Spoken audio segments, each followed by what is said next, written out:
From Warsaw today, a city at the heart of Europe's security debate, we bring you the latest developments following Moldova's landmark parliamentary election. The victory of President Maia Sandu's Truth and Action Party, known as PAS, has echoed far beyond Chisinau, becoming a symbol of the region's democratic resolve. As foreign ministers gathered at Warsaw's historic Belvedere Palace, the mood was both defiant and watchful. The flags of Ukraine, Poland, France and the European Union lined the entrance, a reminder of the unity that European leaders now seek to project. The arrival of Ukraine's Foreign Minister Andrii Sybiga and the greetings exchanged by Poland's Radosław Sikorski, France's Jean-Noël Barrot and Germany's Johann Vadful set the stage for a message of both reassurance and determination. Their joint appearance before the press carried the weight of celebration as well as warning. For the European Union, Moldova's election was more than a domestic milestone. It was proof that democratic choice can prevail even under immense external pressure. France's Foreign Minister Jean-Noël Barrot hailed the result as a victory for sovereignty and for Europe. In his words, despite Russian attempts at interference of an unprecedented scale, the Moldovan people have confirmed their sovereign aspiration to freedom, democracy and Europe. For many in Warsaw, Barrett's words summed up the meaning of the moment. Moldova's choice was not merely political, but civilizational, a firm step toward Europe despite Kremlin pressure. Barrett went on to outline a more forceful European response to Russia's war. He announced that the European Union, for the first time in coordination with the Trump administration in Washington, is preparing a new package of sanctions. The measures include a complete phase-out of Russian liquefied natural gas by the beginning of 2027, sanctions on Russia's leading oil companies Rosneft and Gazpromneft, restrictions on 120 ships of the so-called Russian ghost fleet, tighter controls on banks, on cryptocurrency networks used for sanctions evasion, and on other sectors of the Russian civilian economy that continue to feed the war effort. Barrett added that the sanctions would also target actors outside Russia who have been helping Moscow sustain its oil exports. These remarks underscored that Europe's leaders are prepared to raise the economic cost of the Kremlin's aggression. Germany's Foreign Minister Johann Vadful shifted attention to the military dimension. He emphasized that no member state will be left alone to face the threat and warned that the price of freedom is constant vigilance. Vadful highlighted the urgent need for better defences against drones, weapons that have reshaped the battlefield in Ukraine and now threaten Europe's eastern flank.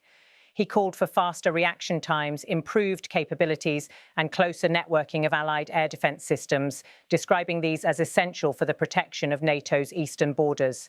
For Ukraine, the outcome in Moldova carried a special significance. Andrii Sybiga, Kyiv's top diplomat, declared that Russia's attempts to destabilize Moldova or to divert it from its European path have failed. This is a victory not only for European Moldova, but for Ukraine and for all of Europe that wants to live in peace and prosperity. We must use this momentum to advance together, Ukraine and Moldova, in EU accession talks. This will bring peace closer, strengthen Europe's security, and prevent new wars. His statement linked the Moldovan vote to Ukraine's own struggle for independence and democratic integration, presenting both as part of a single effort to secure the region's future. Sybiga also issued a stark warning about Russia's latest move in occupied territories. The Russians want to connect the Zaporizhzhia nuclear power plant to their energy grid, even at the risk of a nuclear incident. They have already built a 200-kilometre line from Melitopol to Mariupol.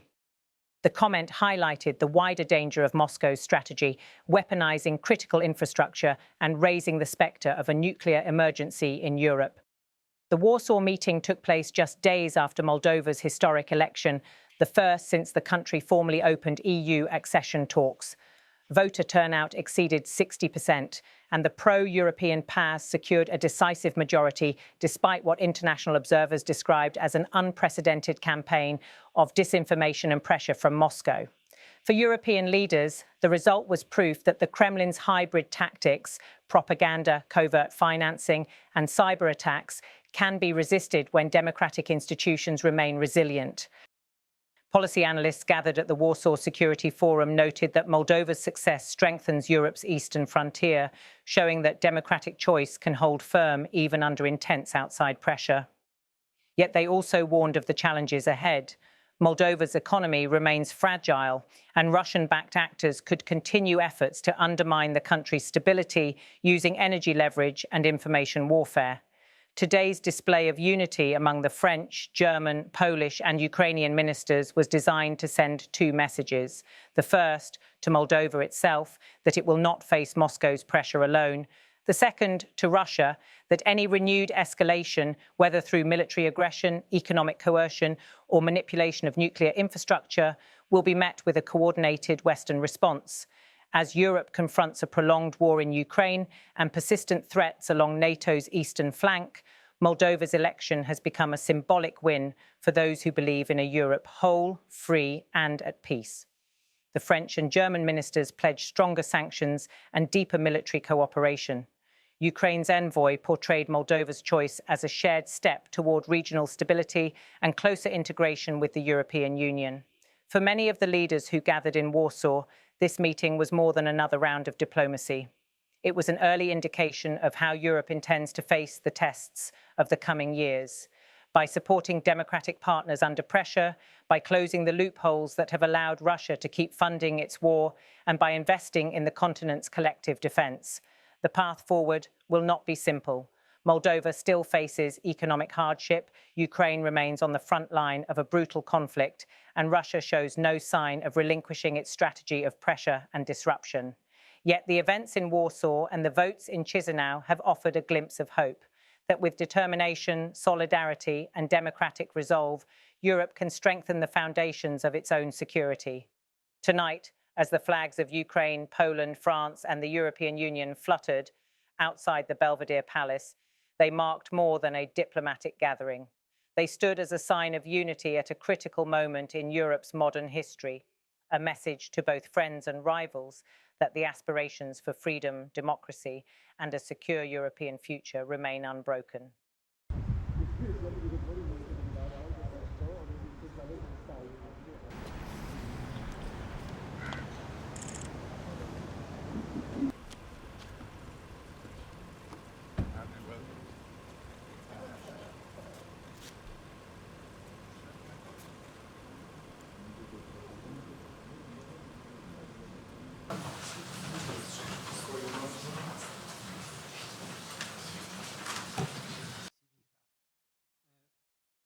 Poproszę teraz o zabranie głosu gospodarza naszego spotkania, pana wicepremiera Radosława Sikorskiego. I powiększoną o Ukrainę. Bardzo dziękuję partnerom tu, w tym gmachu, zawarł sojusz z wolną Ukrainą, która też... Nous sommes prêts à réagir pour défendre chaque centimètre carré de l'OTAN et de l'Union européenne. Nötiger denn je. Das zeigen die Provokationen Russlands ganz deutlich. Та свідомо порушує повітряний простір ЄС і НАТО.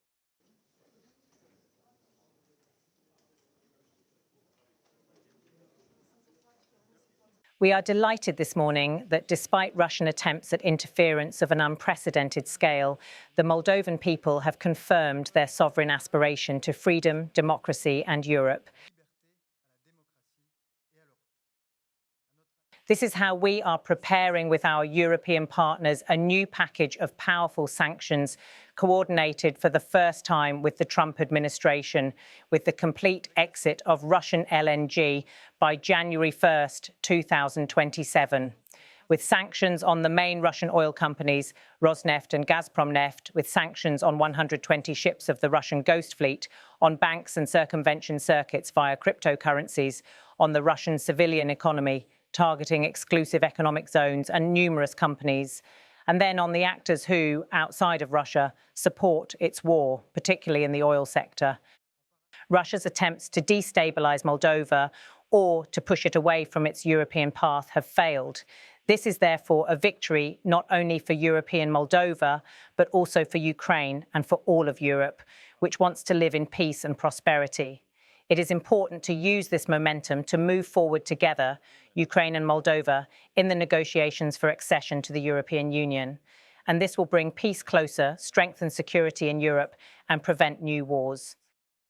Das ist ein zentrales Thema für die Verteidigung der NATO-Ostflanke und wir werden daran mit aller Kraft arbeiten, damit Europa geschützt bleibt. Russia's attempts to destabilize Moldova or to push it away from its European path have failed. This is therefore a victory not only for European Moldova, but also for Ukraine and for all of Europe, which wants to live in peace and prosperity.